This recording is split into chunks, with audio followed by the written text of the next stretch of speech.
زمانی که ما وارد رابطه ای میشیم یا با کسی برخورد میکنیم و احساس میکنیم اون آدم اصلا انگار سالهای سال با ما در ارتباطه، اصلا انگار وقتی که با همون حرف میزنه یه عمره که میشناسیمش.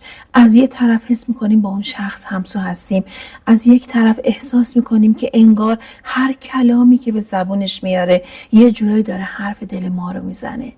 و گاهی وقتها وقتی که درگیر این نوع رابطه میشیم و به اون شخص نزدیک میشیم، بعد از یه مدت زمانی اون شخص از رابطه با ما خارج میشه. آیا تا حالا با خودتون اینجور فکر کردید که وقتی چنین کسی وارد رابطه با شما میشه یا توی مسیر شما قرار میگیره اصلاً دلیلش چیه؟ گاهی وقتها حتی ممکنه به این فکر کنید که دارید اون شخص رو جذبش میکنید یا اینکه اون شخص اصلا اومده که یک درسی به ما بده. اما چه اتفاقی پشت پرده هست و چه چیزهایی هست که ما باید بفهمیم چرا اصلا کائنات چنین افرادی رو توی مسیر ما قرار میده و چرا این آدم‌ها از مسیر زندگی ما گاهی وقتها خارج میشن.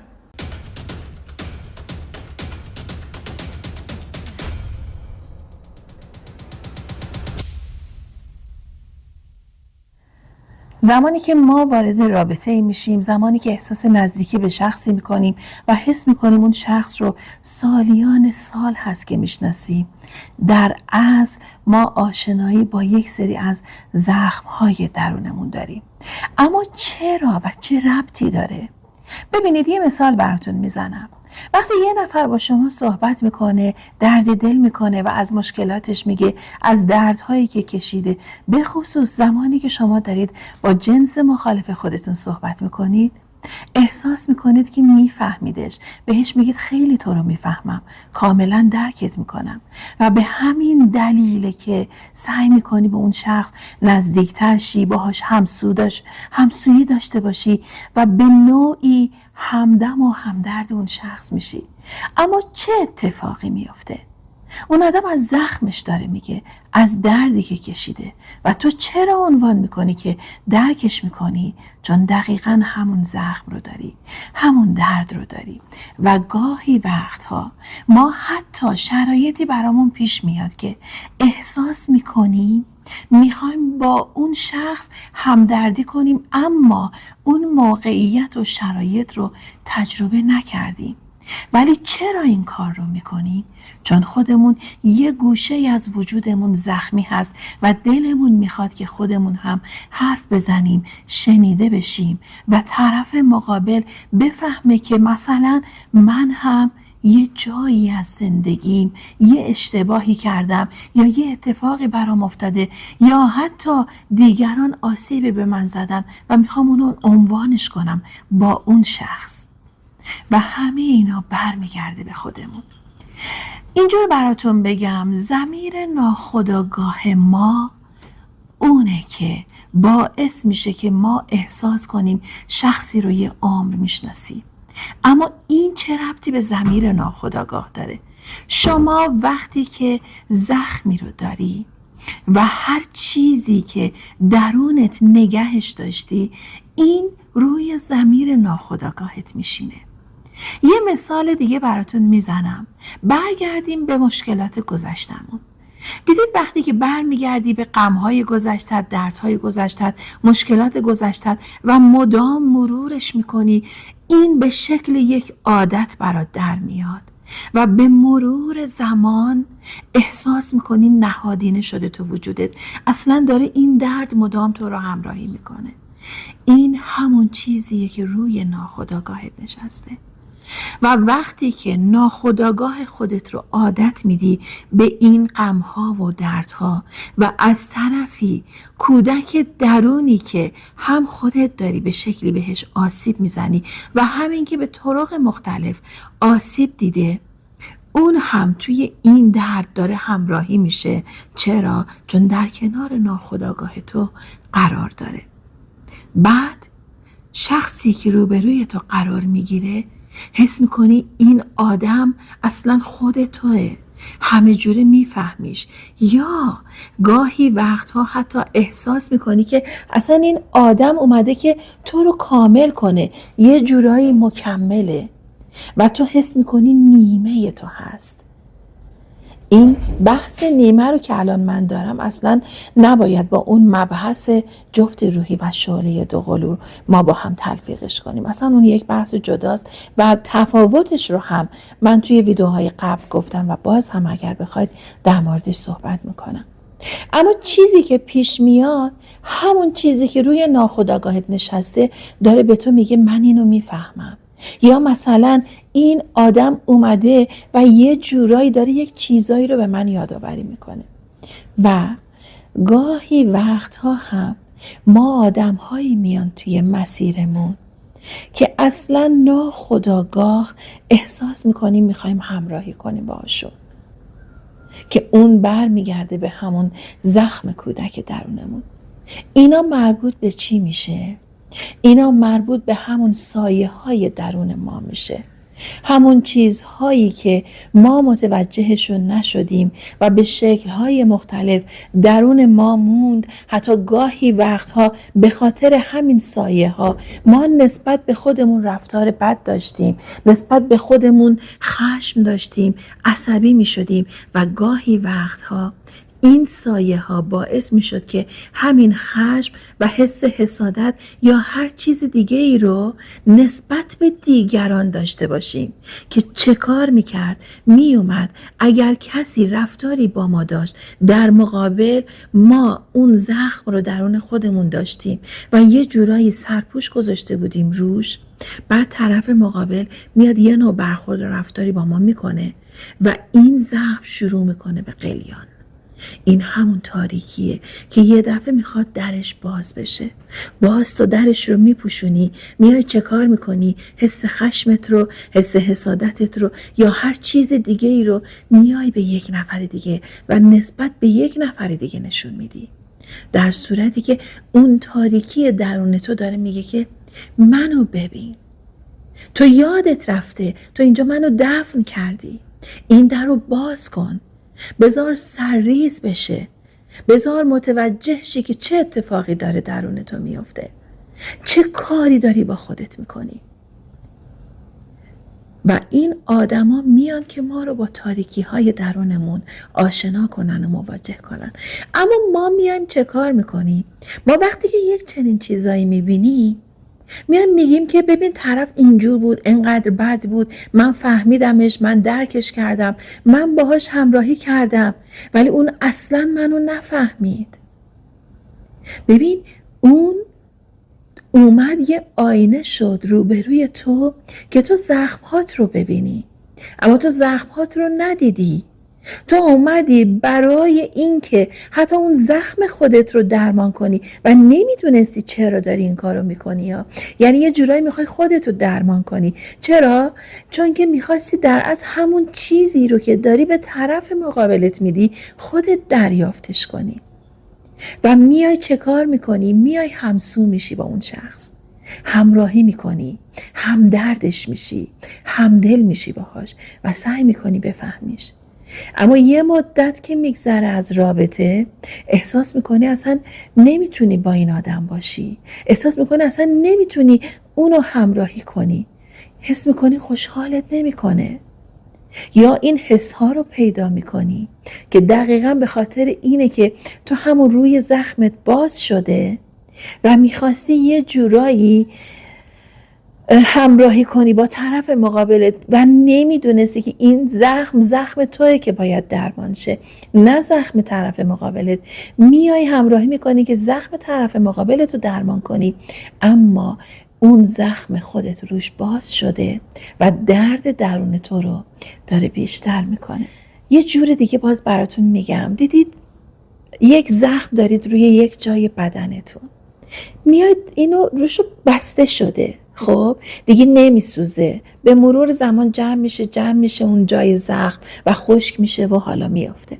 بعد میای دستش میزنی، اینو میکنیش قبل از اینکه خوب شه، قبل از اینکه درمان شه، اینو میکنیش. سوزش شروع میشه، خون میاد، باز بیشتر از قبل حتی آزارت میده و حتی جاش بیشتر از قبل میمونه. این دقیقاً همون کاریه که زمانی که ما با شخصی وارد رابطه میشیم انجام میدیم. روی زخم رو بر میداری و تو دیگه بی توجه میشی به این زخم. اینو نمیای درمانش کنی، میری یه زخم دیگر رو درمان میکنی. این زخم روش باز هست و تو رو اذیت میکنه و حتی ممکنه عفونت کنه. چرا؟ چون روش رو باز کردی. توی ارتباطمون با دیگران هم دقیقاً همینطوره. وقتی که با کسی مواجه میشی و احساس میکنیم یه عمر میشناسیمش، احساس میکنیم باهاش همدلی، در اصل داریم روی اون زخم رو باز میکنیم. توی اون لحظه بهترین کار و عالی ترین کار اینه که زمانی که احساس میکنیم یه چیزایی داره برامون زنده میشه، برگردیم از خودمون سوال کنیم این چرا داره زنده میشه؟ چیه درون من که روش در پوش گذاشتم؟ کجای زخم درونم رو یا کودک درونم رو ندیدم و شفاش ندادم که الان دارم درون طرف مقابلم میبینمش و میخوام برم وارد رابطه‌ای بشم و اون شخص رو شفا بدم، اما خودم نمیدونم دارم چه کار میکنم چون روی این زخم رو داری برمیداری. و اینجاست که بعد از یک مدت تو میری زخم یکی دیگر رو درمان میکنی یا با یکی دیگه همراهی میکنی، اما میبینی نه اشتباه کردی. میگی خب چرا روز اول اینقدر حس همراهی باهاش داشتم، فهمیدمش، درکش کردم. میدونی چرا؟ چون تو هنوز یه سری دردها و زخمها درون خودت داری اما اینا رو درمانش نکردی و قبل از اینکه اینا رو بخوای درمان کنی اومدی بری بشی درمون یکی دیگه. مثل اینه که بخوای خودت توی تب داری میسوزی اما پرستار یکی دیگه بشی که توی تبم نمیسوزه، یک کمی بیحاله یا یکم احساس میکنی مثل توه، یک کوچولو مثلا حالش بده، یه دونه سرفه میکنه، یه دونه عطسه میکنه، اما تو داری میسوزی تو تب. و بعد ما درگیر رابطه هایی میشیم که همه خودمون رو میایم برای اون طرف مقابلمون میذاریم و بعد میگیم چرا من که همه خودم رو گذاشتم، چرا منو ندید، چرا منو نفهمید. توی اینستا دقیقاً 2 روز پیش بود فکر کنم گذاشتم که همین 2-3 روز پیش بود، 2 تا پارت بود که من گذاشتم و در موردش صحبت کردم. توی یوتیوب هم فکر کنم گذاشتمش. عزیزای دلم، اینه دلیل اومدن اینجور آدما. یا میان یه مسیری رو هم ما بهشون یه درسایی میدیم، همونا میخوان یه درسایی رو به ما بدن. اینکه ما میگیم درس، نه اینکه مثلا بیاد به تو بگی آره تو اینجور هستی، نمیدونم تو فلانی، تو مثلا زیبایی نداری، تو خوب نیستی. اونا برمیگرده به آدمهای خودشیفته. اما یکی میاد تو رو مواجه میکنه با زخمات و میشه یه آینه روبروی تو و اون زخم رو برات بالا میکشه، در رو برات باز میکنه و میگه اینو ببین، این داره عفونت میکنه، این داره روش پوشیده میشه، این داره بو میکنه. تا نزده به تمام بدنت، زود این زخم رو درمونش کن. میان این کارو میکنن در اصل. و اینکه یکی وارد رابطه با تو میشه، خیلی دوستش داری، عاشقشی، بعد یه دفعه از رابطه با تو خارج میشه به خاطر همون که اول خودت رو درمون نکردی. این آدم اومد همه اینا رو هم برای تو بالا کشید اما تو بهش وابسته شدی، درگیرش شدی که این حالا مباحثش جداست، اصلا یک موضوع دیگه است، حتما در موردش باز ویدیو آماده میکنم. و اون شخص از رابطه با تو خارج شد. یکی هم میاد، تو از اول احساس میکنی که همه جوره حسش میکنی، دردش رو میفهمی، باهاش همراهی میتونی بکنی، اما بعد به مرور زمان یه مدت میگذره میفهمی که داری خسته میشی، نمیتونی. گاهی وقتها روابطی هستن که تو میبینی طرف درکت نمیکنه، طرفت نمیخواد هیچ جوره با تو همراهی کنه، به ارزشهای تو، به خواسته های تو بها نمیده. اونم بحثش جداست. اما گاهی وقتها حتی اون شخص میاد یه جورایی با تو رفتار میکنه که مثلا به تو بها میده، متوجه تو هست، متوجه خواسته های تو هست، اما به مرور حس میکنی داری انرژی تو رو از دست میدی، داری خسته میشی. و این همون بالا اومدن سایه ها و روبرو شدن ماها با همون تروما هامون و زخم های کودک درونمونه که باید اینا رو ببینیم و شفاشون بدیم. و تا شفاشون ندیم ما باز هم افرادی همچون همون افراد قبلی و یا حتی با شرایطی بدتر رو وارد رابطه خودمون میکنیم و یا اینکه حتی ما نمیتونیم به رابطه دیگه اعتماد کنیم و رابطه دیگه ای رو واردش بشیم.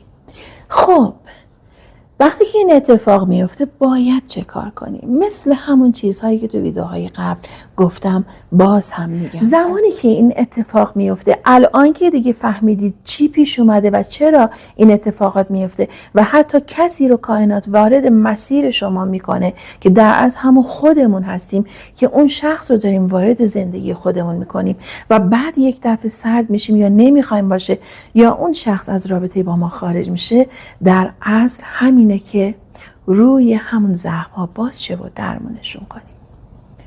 متعادل سازی انرژی زنانه و مردانه الهی همیشه تاکید کردم، باز هم تاکید میکنم و بهتون قول میدم که باز هم ویدیو آماده میکنم بهتون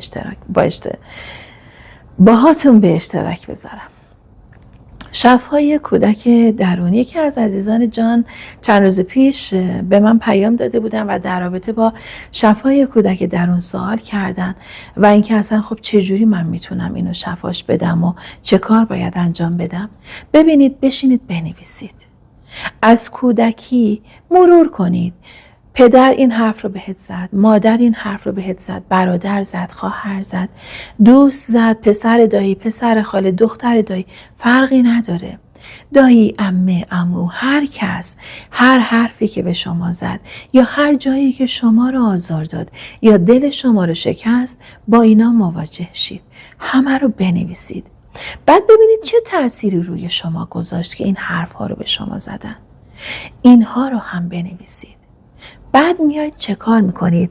میاید به خودتون و به ناخودآگاهتون میگید اینا چیزهایی نبوده که من بودم، اینا چیزهاییه که دیگران گفتن و من متناسب با افکار دیگران و نگاه دیگران برنامه ریزی شدم و من میخوام اینا رو پاکسازی کنم.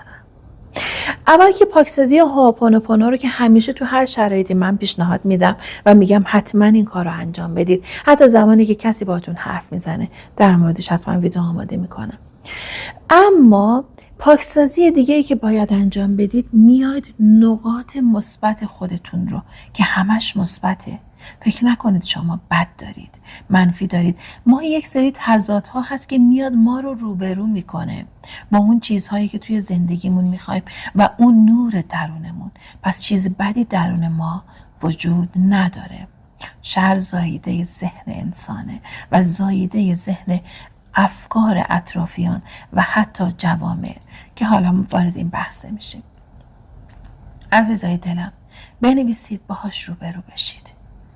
اگر جایی حتی یه حرفی بهت زدن تو اینجوری و احساس میکنی واقعا درست گفتن، اینو بدون و باور داشته باش، هیچ چیزی تغییر نکردنی نیست.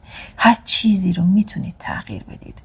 ویدئوی مربوط به ماه کامل در کانال ایان اسرار جهان هستی من به اشتراک گذاشتم، حتما این ویدئو رو ببینید. ویدئو در رابطه با ماه کامله، اما آموزه های خیلی خوبی توی ویدئو هست. حتما تگش میکنم ببینید و باز هم امشب و فردا شبم ویدئو میذارم. ببینید یه آیین داره که حتما این آیین رو انجام بدید و اینکه کاری به دیگران نداشته باشید. این تو هستی که مسیر زندگیت رو مشخص میکنی، این تو هستی که درد میکشی، این تو هستی که هر اتفاق بدی که برات بیفته تا بند استخون تیر میکشه و درد میکشه. پس زمانی که دردها رو تو داری میکشی، کسی حقی نداره به تو بگه تو بدی، تو اینجور هستی، تو لایق نیستی، تو نمیتونی زندگی کنی. هیچ کس اجازه این کارو نداره و تو نباید اجازه بدی. زخماتون رو درمان کنید، از نو خودتون رو برنامه ریزی کنید. حتما یه ویدیو دیگه آماده میکنم برای همین مطالب. ویدیو رو حتما ببینید، خیلی بهتون کمک میکنه. ویدیوهای مربوط به اعتماد به نفس و عزت نفس و باز شفای کودک درون و انرژی زنانه و مردانه رو حتما آماده میکنم و اینا رو هم با شما عزیزان جانم به اشتراک میذارم. عزیزان دلم، اول خودتون رو درمان کنید، شفا بدید، انرژی های زنانه و مردانه درونتون رو متعادل کنید، پاکسازی کنید و بعد وارد رابطه شید، چون اون موقع آدم هم فرکانس با خودتون رو جذب میکنید و دقیقا همون چیزی رو که میخواید وارد زندگی شما میشه و یک رابطه عالی رو تجربه میکنید. همه چیز برمیگرده به خودتون و به قدرت درون خودتون که اون قدرت رو ببینید و بفهمید که اشرف مخلوقات یعنی چی. خیلی مهمه که ما واقعا اشرف مخلوقات بشیم و باشیم. این خیلی مهمه. خیلی دوستتون دارم. اگر سوالی دارید حتما بپرسید، نظری پیشنهادی دارید حتما برام بنویسید، برام کامنت بذارید و این ویدیو رو با عزیزان دلتون به اشتراک بذارید. خوشحالم میکنید ویدیو رو لایک کنید که دیگر عزیزان هم این ویدیوها رو ببینن. با هر کسی که دوست دارید به اشتراک بذارید. اگر مهمان کانال من بودی خیلی خوش اومدی. اگر همراه قدیمی من هستی که بهت میگم شکر وجودت که نور وجودت نوری شده توی زندگی من و همتون رو خیلی دوست دارم. کانال رو سابسکرایب کنید، زنگوله کنار سابسکرایب رو فعال کنید تا هر ویدئویی که به اشتراک گذاشته میشه از اون مطلع شید. براتون نور، عشق و آگاهی آرزو میکنم و همچنین برای خودم. یا حق، خدا نگهدار.